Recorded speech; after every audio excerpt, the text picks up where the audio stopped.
And then we'll get this live on Facebook. Okay.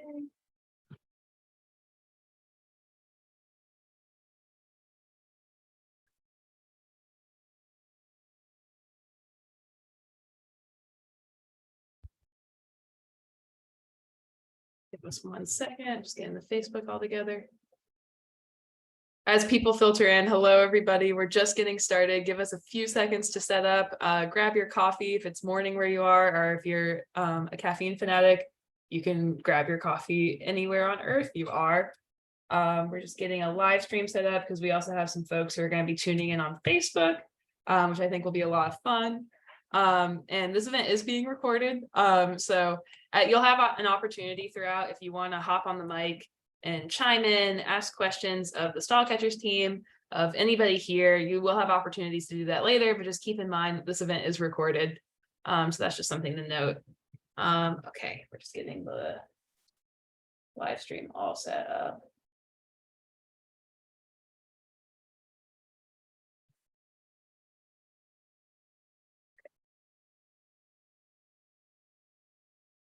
Cool. Let's do that. Clicking the other button.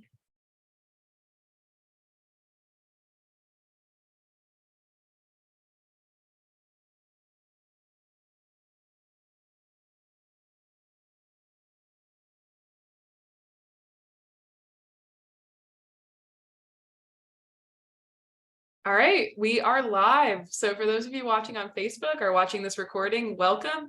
I'm Caroline from the SciStarter team.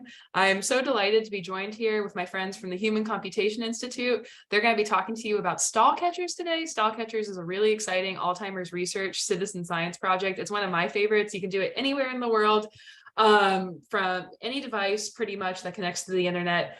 And this is part of the International Catchathon. There have been quite a few International Catchathons at this point. So Pietro Michelucci is going to tell you about that in just a sec. But as we have people come in, get started, get situated, I'm just going to briefly tell you about what Citizen Science Month is. And let me make sure I am sharing my screen with sound. Here we go. Perfect. Screen share is loading. And also, we want this to be a resource for you. So be communicative with us. We'll be monitoring the Facebook live stream. We'll be monitoring the chat. Even if you're watching the recording after the fact, we'll be checking those comments as well on YouTube, on Facebook, wherever this thing might appear. So don't be afraid to get in touch with us. But I'm Caroline. I'm from SciStarter. You might be wondering what SciStarter is, what citizen science is. I know some of the people here are really familiar with this topic. Some of the people are new. I think everybody has something to get from this event, so all are welcome. But first things first, citizen science, it goes by a few different names. Ultimately, how we conceptualize it at SciStarter, it's a collaboration between scientists and researchers and those of us who are curious, concerned, and motivated to make a difference. Another way we like to say this is citizen science allows anybody and everybody to turn their curiosity about the world into real scientific impact. And today's featured project is stall catchers. But you can find a lot of other citizen science projects on SciStarter.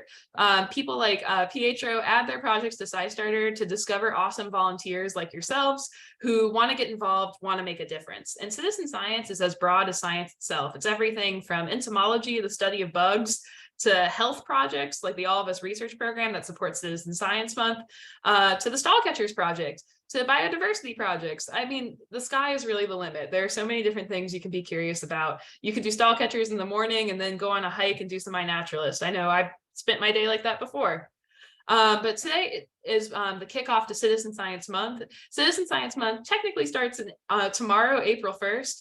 It runs all through April. It's supported by Arizona State University, SciStarter, the network of the National Library of Medicine, the All of Us research program, and many other partners all around the world.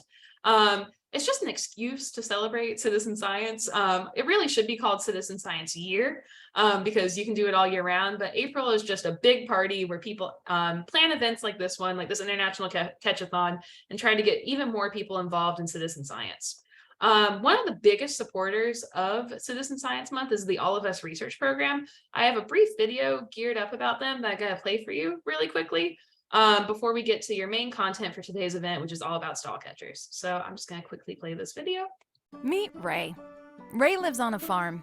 He loves playing kickball with his grandkids, but lately he's gotten a little slower, and been visiting the doctor a lot more often.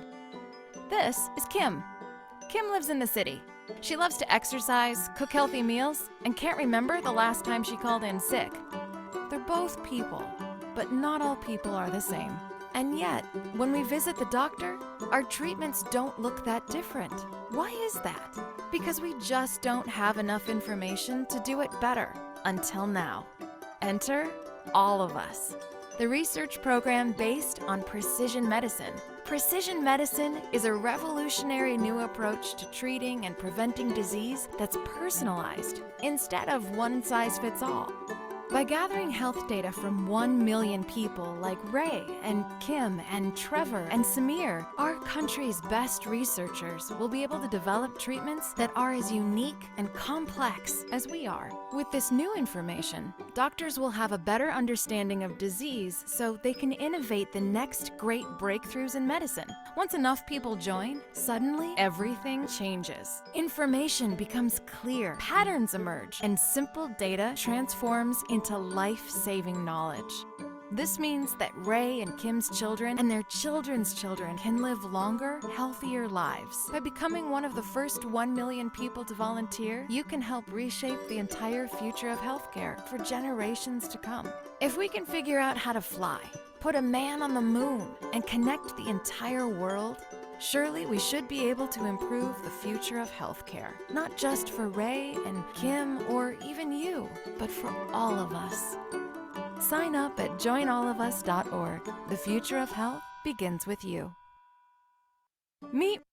So a huge thank you to them for making Citizen Science Month possible. If you go to citizensciencemonth.org, you can find a bunch of different resources. You can even plan your own event or use some of our flyers to promote stall catchers over this next week as we do the International Catchathon. There are a number of other events that folks have added. I encourage you all to go to citizensciencemonth.org to check them out. And of course, we have featured projects for the month, of which stall catchers is listed first on the page. So I wanted to call that out as one of our featured projects for Citizen Science Month.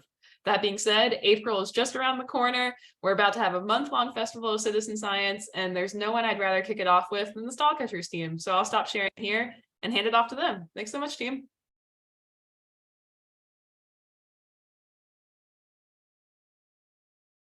Awesome. Thank you so much, Caroline. And we certainly have a rich history of working together with Caroline and also from the beginning of the Stall Catchers project.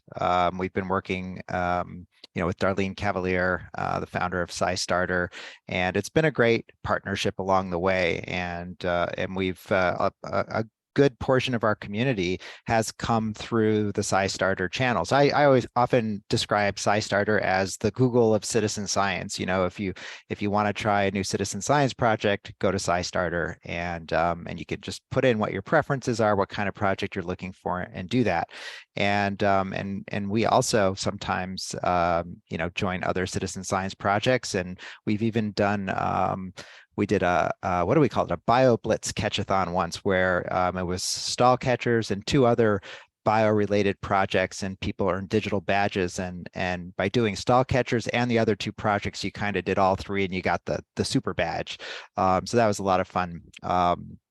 So anyway, thanks again, Caroline. And just to plug the All of Us project, I didn't know you were going to be showing that, but I remember when that project got started, meeting some of the people who founded the project I think it was at Health Data Palooza, and they're folks from the director's office at NIH. And I think I thought it was a fascinating idea to do this, because precision medicine is kind of like the new revolution in medicine. The reason that one treatment helps a person and not the next person is because we're all different. And so I thought it was an ambitious project, and here we are several years later, and it's still going and still thriving. So I think that's a great sign. And frankly, I feel like I should sign up myself, so I may do that.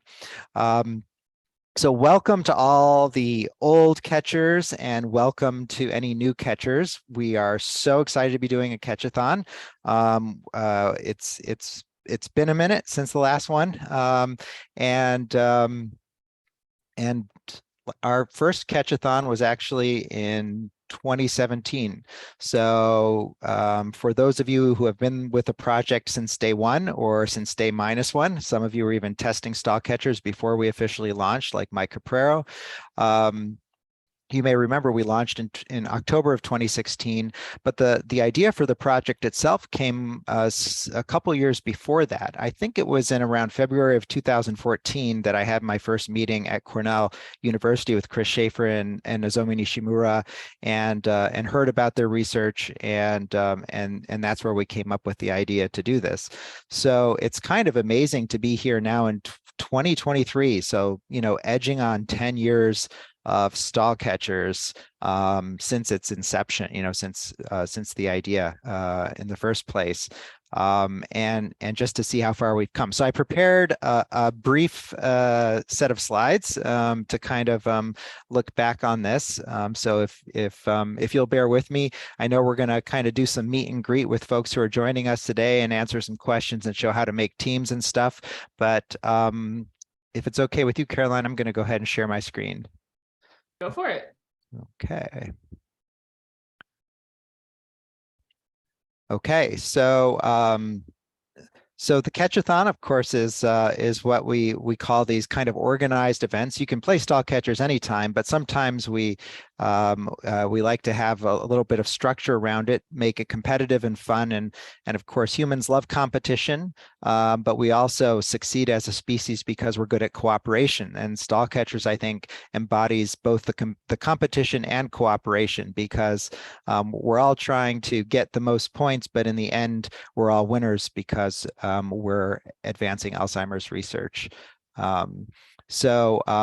This is just a peek at our first International Catchathon. So again, we launched stall catchers in October, and then I think we ran this one maybe in April for around Citizen Science Month. And as you can see in our very first event, we had participants from all 6 inhabited continents. We almost had the people from Antarctica, but there was a bandwidth issue. I would like to try again someday to get those 2 people who live in Antarctica to join us. And so, we had, it was a lot of fun. And of course, we had some great statistics. We got a lot of research done, but for me, my favorite part is the people who come together. And we had just, I think, wrapped up this documentary about the project that was on PBS with Jeffrey Haynes Stiles, who then hosted the Catchathon.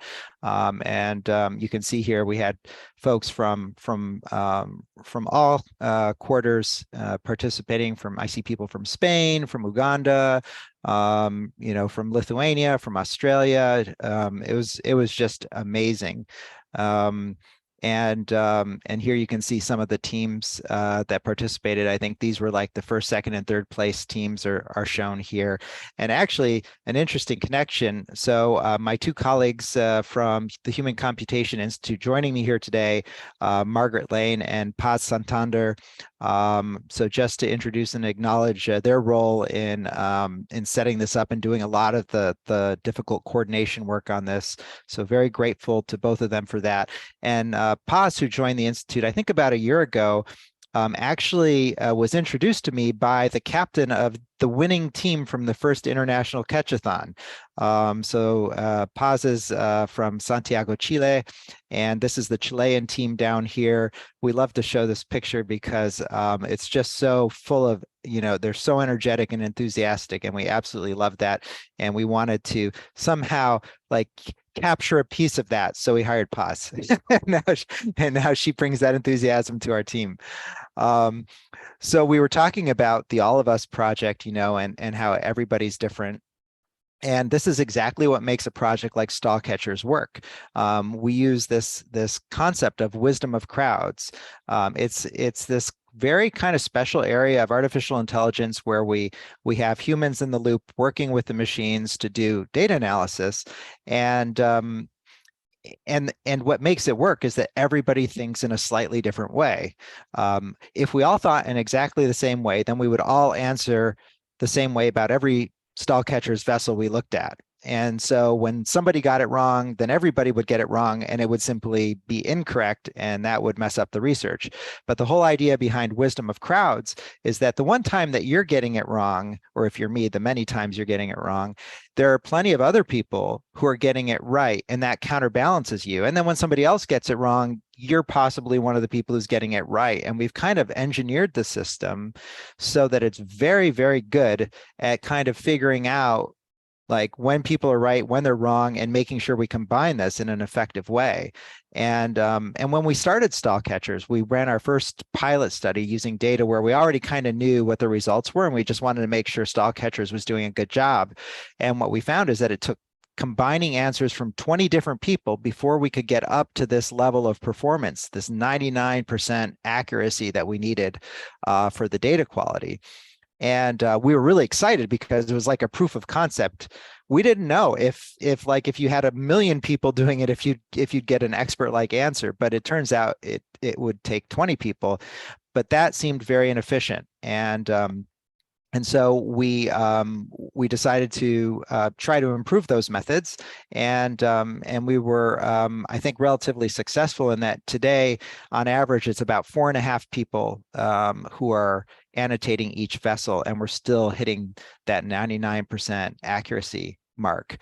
So just to kind of make this a little more concrete, if you take an average stall catchers player, maybe they're getting them about 70% right. So that means like if you're playing, you're getting say three out of 4 or 3 out of 5 of them correct on average.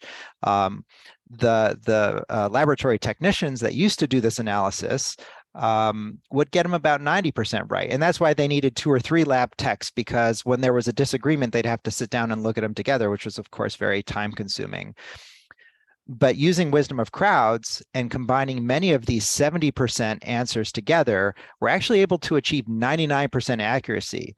So at a certain point early on in the project, some of you may remember this, we had a little wobble where the Cornell lab came back and said, yeah, we held back some data and we compared it to your stall catchers data, and they're not really lining up. And we thought, oh no, like, is stall catchers not doing a good enough job? So we sat down with them, and what we found out is that eventually all the lab technicians looked at the crowd answers from stall catchers and decided stall catchers was actually correct.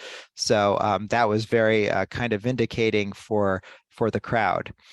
So after 4.5 years of stall catchers, we had something like 12 million crowd-generated annotations from all the different data sets we'd analyzed.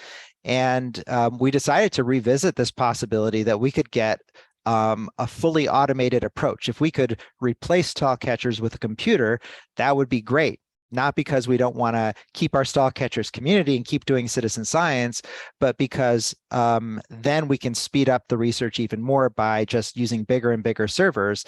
And then everyone in stall catchers can shift their efforts to some of our new dementia-related citizen science projects, which are in development. So I'll just hint about those in a minute. But what we discovered is that, so we had something like 700 different machine learning experts participate. There were 70 different machine learning models.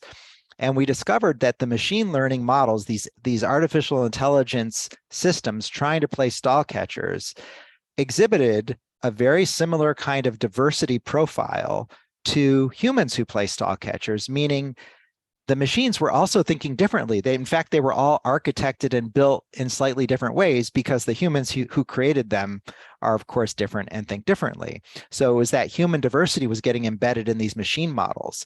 So that made us very excited because we realized, what if we created a wisdom of agents model? So not just wisdom of humans or human crowds, but a crowd made up of humans and bots working together. And we did a study and we found out that humans on their own are better than the bots, but once we have humans and bots working together, we're actually providing even greater accuracy to Cornell. So that was a very exciting result, which we're preparing for publication. And we don't have bots playing stall catchers today. We kind of put that on hold. We want to do a few more validation studies because this will affect real research data, and we have to be absolutely certain before we let the bots in. but we see the bots, participating increasingly in stall catchers over time, and we also have a migration path for our all of you, our catchers who are playing stall catchers, and we have new projects coming up like beta catchers, which is also looking at Alzheimer's dementia.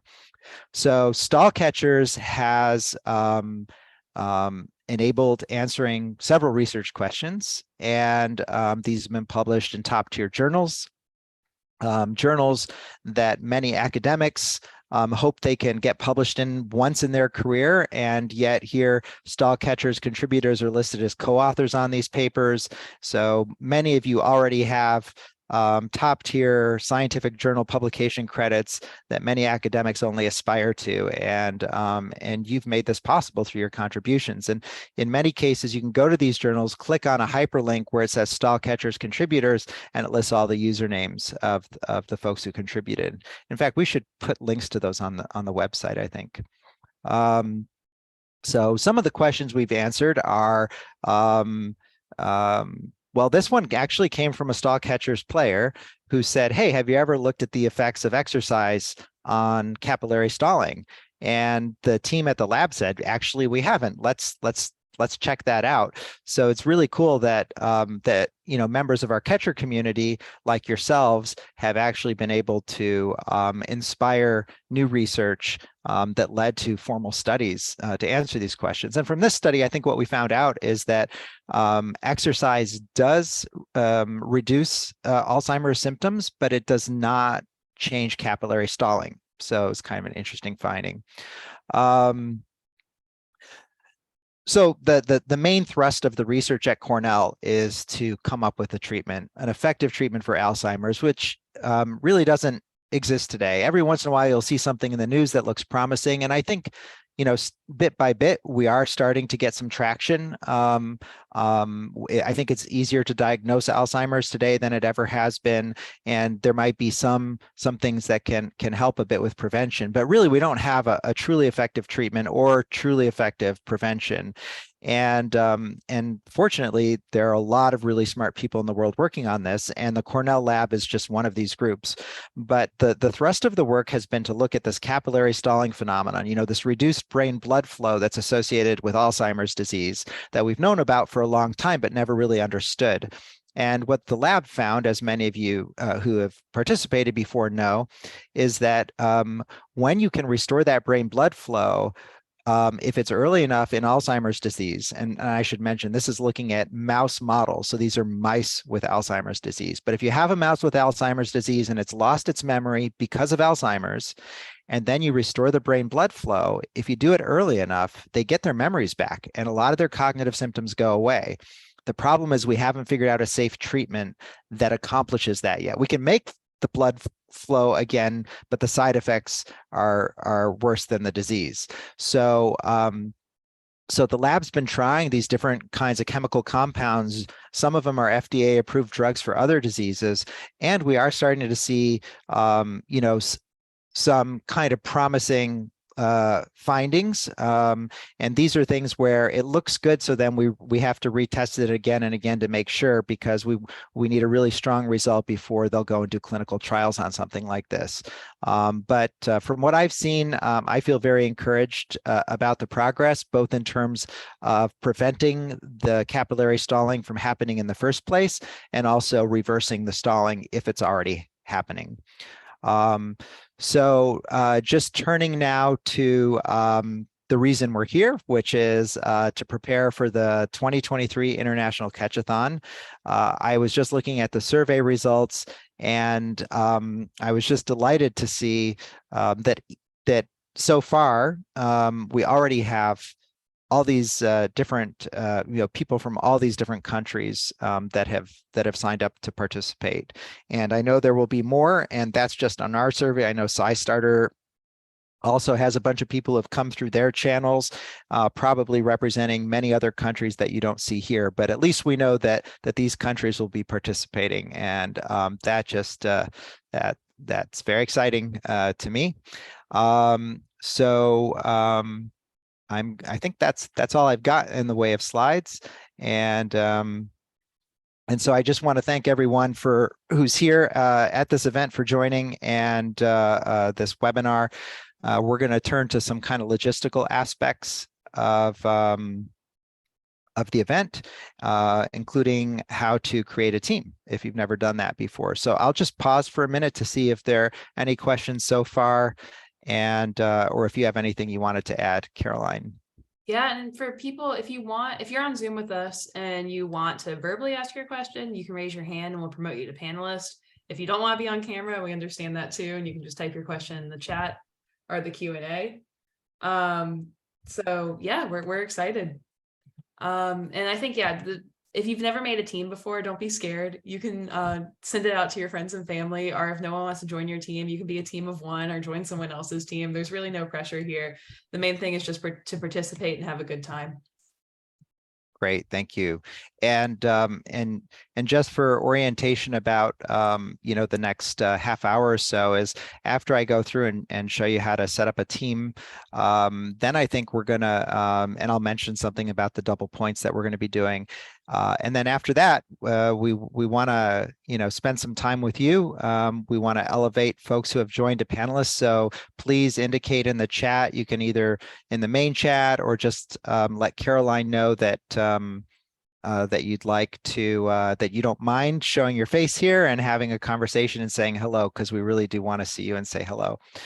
So I will go ahead and share screen again. Bear with me a second. And then we'll walk through the process of registering and creating a team on stall catchers. Okay. Let's see. Okay, here we go. Can everyone see this? This is the landing page for the Stall Catchers project. To get here, you just go to stallcatchers.com. So to join the project, I'm gonna join now, click join now. I'm gonna create a username. I'm gonna say catch 2023. Put my initials, that'll be my username, email address. Let's see, catch2023@gmail.com. And I'm going to uncheck the updates by email because I've done this kind of demo so many times that every time there's an update, I get literally 20 or 30 emails. So I've got enough. Okay, so as soon as you sign it, that's all you have to do to sign up. Just put in a username and an email address. Then you get a password link. You don't have to do that right away.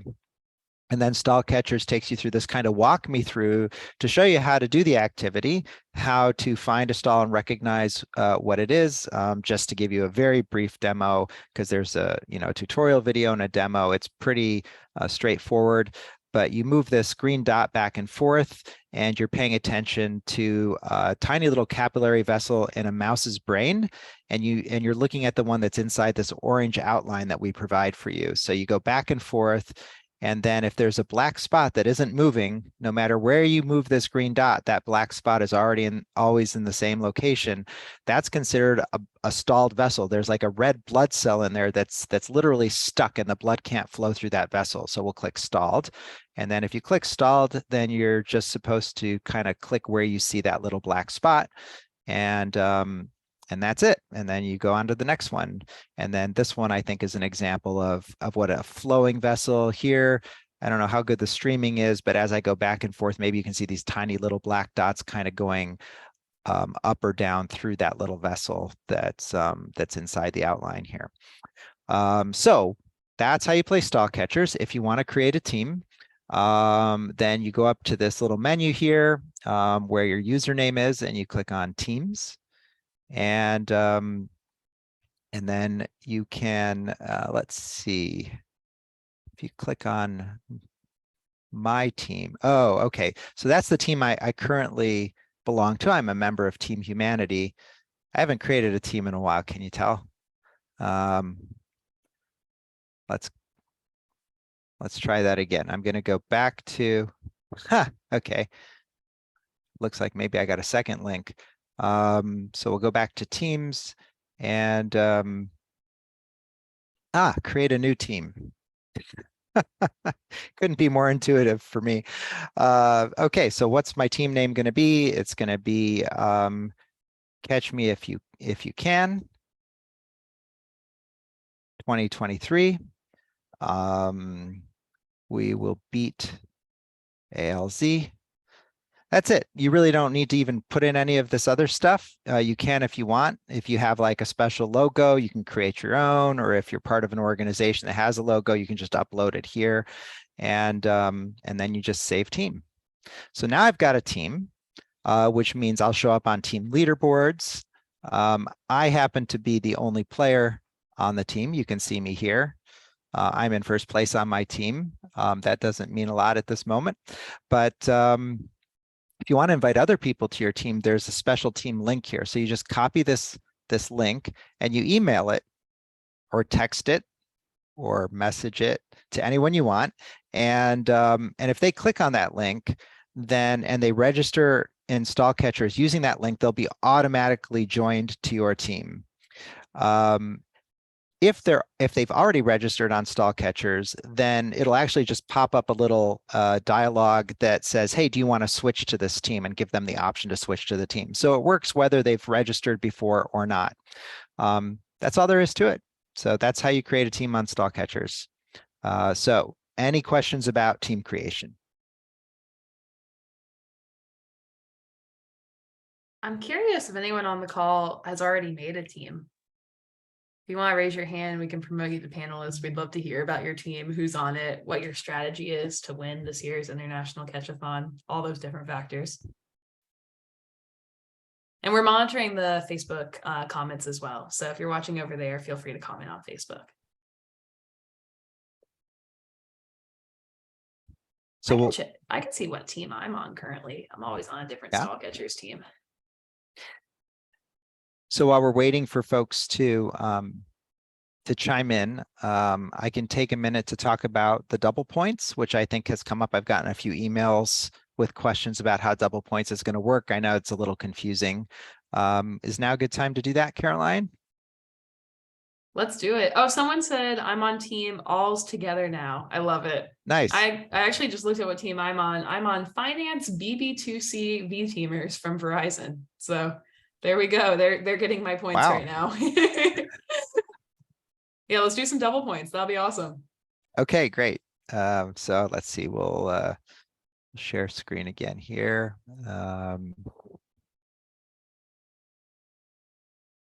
Okay. Okay, so what we intend to do is, so as you may know, this is a 1 week long catchathon. We've had international catchathons that are only 1 hour long. And I'm not even sure I think we've had one that was a day long. I don't know if we've done a full week. So we have had longer events, but I don't know if they were international catchathons. So this is going to be kind of interesting.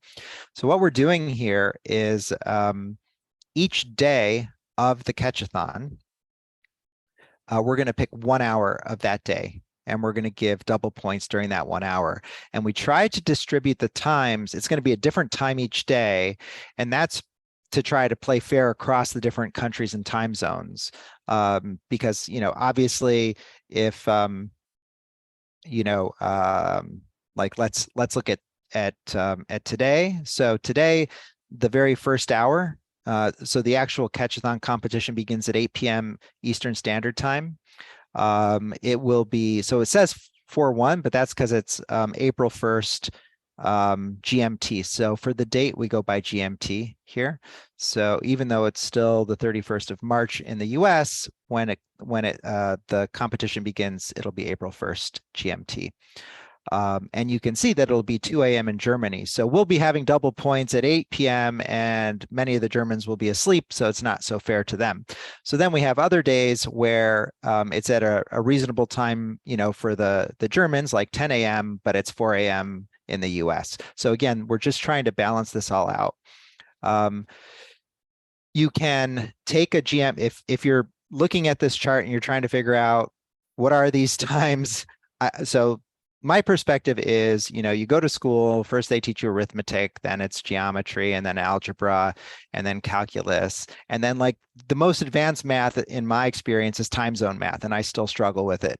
It's just, and they're changing all the time, and there's daylight savings and so on. So what I recommend is find the GMT time on whatever day it is and ask Google to convert it. Say like 8 p.m. GMT to, and then put your time zone in. Whoops. Um, and then I think Google does a pretty good job of figuring out what you're asking. The other thing I will mention is that this is hot off the press, but our super software engineer, Ravish, just added a new feature to stall catchers today. It is live now. You won't see this yet because we don't have a points bonus going on, but in the upper right part, just under the stats panel, when you're playing stall catchers, when there's an active points bonus, it'll say so right under the redeem button here. So I hope that's useful to people who might be confused about whether there are double points going on at any given moment. So that's it. That's all I have to say about double points. But obviously, if you have any questions, then yeah, please bring them up. So we got a comment in the chat. Dave said, Memory Cafe directory is part of teamdementiamap.com. I'm promoting stall catchers as a great activity for memory cafes, which are dementia-friendly events for both care partners and a person living with dementia. Memorycafedirectory.com lists memory cafes nearby and virtual events. Go stall catchers. That is so awesome. I'm actually going to go there right now and see what's available for me in Gainesville. I'm in Gainesville, Florida. And then Dave also said, love the points bonus indicator, great incentive. I have to agree. It's so interesting. Like people get really competitive with their stall catchers points. I've definitely seen this with Verizon. They have a bunch of teams over there, so it's just kind of fun. Let's see, any other comments from folks? Any excitement you want to share? Any strategies you have for this catchathon? It's an open forum here. Pietro, what about you? What strategies do you think people should use? Well, the more people you have on your team, obviously, the easier it is to get points. So we're going to do a final hour hangout. So during the very last hour of the competition, I think we have double points set up during that final hour, but I should double check on that, see how I did that. Sorry, it's so bad. But at that point, we're going to kind of see how all the teams have done, but we'll also, look at individuals. In the past, we've also recognized smaller teams. Sometimes you get a small team where maybe the overall score, isn't close to being in first place, but when you say like, based on the size of the team, this is like a really big contribution. Frankly, we're just grateful for anybody who takes even, a few minutes to come in and be part of this, because it's just one of those aggregation things. The more people who do this, the more research we get done. And maybe I should say something about the data set we're analyzing. Yeah, let's do it. Yeah, so this is a portion of a data set that's been fully analyzed in stall catchers called the structural mapping data set. And if memory serves me right, and you guys can check me on the HC Institute blog, but I believe the idea there was to try to figure out, are stalls occurring more often when the capillary vessels are close to the amyloid plaques in the brain? And I think it was a negative result. So that might seem surprising. And in fact, I asked the lab researchers, are you surprised that wasn't the case? And they said, well, not so much, because once the amyloid turns into a plaque, it's actually this hard stuff that's inert. It's just taking up space, but it's not toxic anymore. So the real problem is before the amyloid turns into a plaque. That's when it's toxic, and that's when you would expect to see capillary stalling. So but it's important to leave no stone unturned. And so they did that study. So what we did for, I think I mentioned earlier about how we brought some web bots that were powered by AI into stall catchers. And we took a portion of that structural mapping data set to reanalyze it. One of the researchers in the lab thought that it would be useful to get some extra data on that. And that the data set was fairly clean in the sense that the images weren't too noisy, and it might be a good initial kind of test for these bots. And I shared some results from the bot study showing that when humans and bots work together, we get an even better result. We did have an unexpected finding when we did the bot study, which is that the human data from the bot study, when compared to the original human data from the structural mapping study, did not line up as much as we expected. And in principle, if you have stall catchers reanalyzing the same data set, we'd expect to see the same result. That's what we call replication in science. So when that looks a little off, then it raises questions about, well, why is it off? You know, is it possible that if you have a bunch of new people playing stall catchers, that's changing the result? Was there something in our methods? Maybe we weren't comparing the things that we thought we were comparing. Maybe there was a mistake in the analysis. So to get to the bottom of that, we're going to take the same exact data set that we used in the CrowdBot study, and we're going to reanalyze it during this event. Now, in the CrowdBot study, it took 30 days to analyze all the data using humans and bots working together. This event is only 1 week, but it's an international catchathon, and people from all over the world are working on it. So my challenge to you and to all of us is, can we analyze the CrowdBot data set in 1 week instead of 1 month? What do you think? We shall see. Yes. I mean, what does the rest of the team think? Gina says sounds like fun, so I think she's ready for it. Awesome. Dave says bring it on. Like the attitude. So it sounds like Dave didn't have video, and so he wasn't able to join. Can we bring some folks in? Is there anyone who, I mean, we can ask it both ways. Is there anyone who doesn't want to be shown on the live feed? Does anyone want to volunteer? Raise your hand if you're brave, and we'll bring you on. While people are doing that, Gina says no webcam, no worries. Michael says appreciate the data set explanation. So while people are getting their courage up, just raise your hand whenever you're ready. I have a question. So I know we have some new people, so people who've never played stall catchers before. So I wanted to ask you, Pietro, what's your biggest piece of advice to people who might be nervous or scared about getting started? Yeah, I think the biggest obstacle is usually the unknowns or fear of the unknown, and you really can't break stall catchers. Even if you try to mess up the results, we've really made it bulletproof. We even had we asked people to try to hack it. And at one point, somebody did manage to hack it in a very specific way, and then they offered to fix it for us. In fact, that was kind of the deal.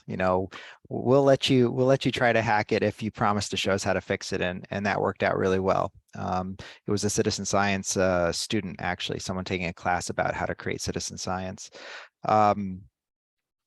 So I think, yeah, just to remind you all that it's fine to make mistakes, especially at the beginning. People make a lot of mistakes. The blue bar kind of indicates your current sensitivity level.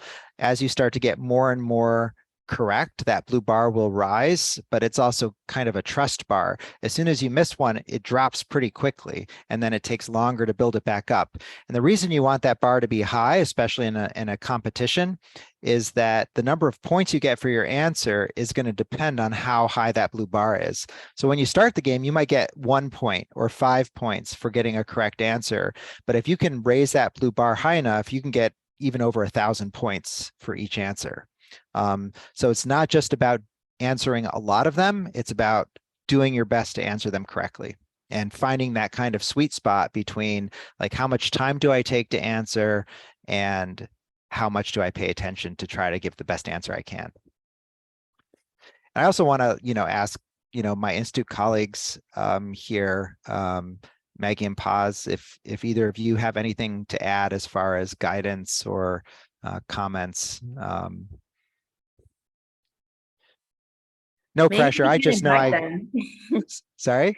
Maybe we can invite them to follow us on social media too, because we are going to be posting daily slots for double points. So it's a good, I know it's difficult to figure out sometimes when is your turn, so that maybe could help. So follow us on Instagram in SciCatchers.com. I can post those on the chat. Awesome. And we'll post it on the Facebook comments too. SciCatchers, everybody, follow them on Instagram, follow them on social media, so you can get some tips throughout the week. And I think my biggest piece of advice to people who are nervous about getting started with stall catchers is just to get started. It's going to be okay. Just the best way to learn is by doing it. And like Pietro said, it's really unbreakable. So Maggie, do you have any advice to people who might be nervous about participating in stall catchers for the first time? Well, I know when I started, I also was kind of like, this seems like a big deal, but it really is just kind of like a practice thing. And luckily there's kind of a lot of infrastructure, like when someone's new, to like be able to like kind of improve those like skills of like being able to pick out like, is this flowing or is this stalled? So yeah, just practice. Yes, practice makes perfect. All right, friends on Zoom, anyone brave enough to go on camera, let us know in the chat and raise your hand. We want to hear from you. It would make our day. So I'm keeping my eyes peeled, but we don't want to force you. We're also meeting up again in a week, like we said earlier, for the final hour. So I hope that you all are ready to go on camera then, because we really want to hear from you and share your excitement for that event.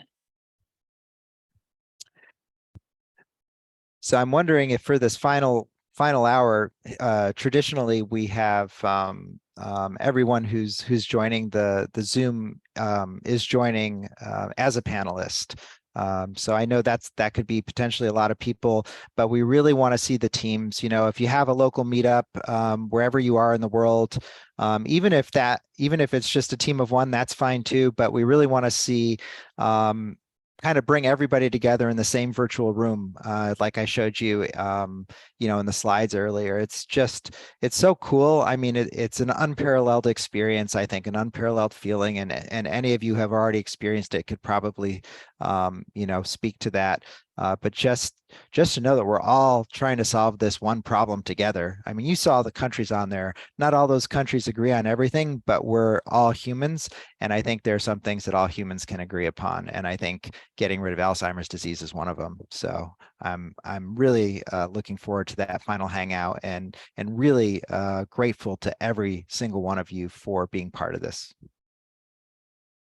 I love that. I feel like that's the perfect note to end on. Is there anything else y'all want to cover before we go and send people off to start catching?